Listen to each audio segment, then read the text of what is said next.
Plants are the only organisms that can convert the energy of sunlight into food.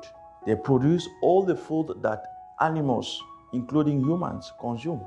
Animals that give us meat, like fowls and cows, eat grass, oats, corn, and some other plants. Plants, like all living organisms, have basic needs: a source of nutrients, of food, water, space to live, air, and optimal temperatures to grow and reproduce. For most plants, these needs can be resumed in light, air, water, and nutrients, known by the acronym LONE. These elements determine, by the way, the fertility of the ground. This Sunday's gospel is close to these fundamental rules of botany.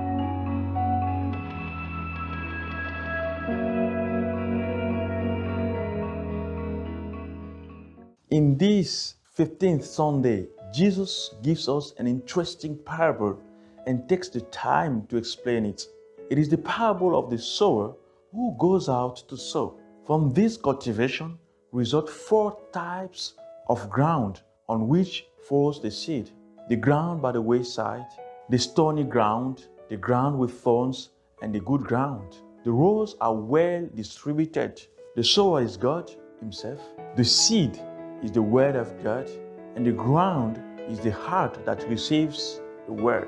We will pay attention to the ground since it represents our heart. And the first question I ask myself right now is whether the 4 grounds benefited from the 4 basic elements to grow, that is, light, water, nutrients, and air. The ground on the pathway was not even ready to receive any seed. It was a poor ground, and we all know the rest of the story.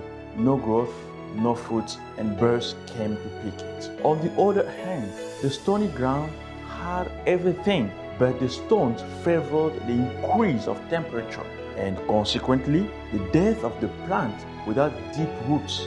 These are sufferings of life. And the other ground allows the weeds to suffocate the first sown plant, not leaving enough space for air to circulate.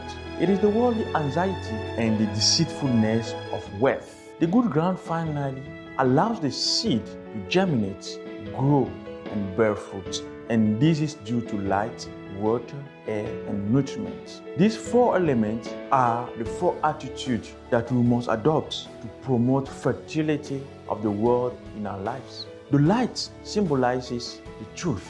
The truth must characterize our intention, our thinking, and our words. Otherwise, the Word of God would be only an instrument to satisfy our ideologies and our selfish tendencies.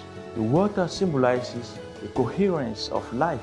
We need to be able to do what we say and to say what we do. Otherwise, the Word of God will be converted into campaign promises. The air symbolizes freedom. We must act in complete freedom.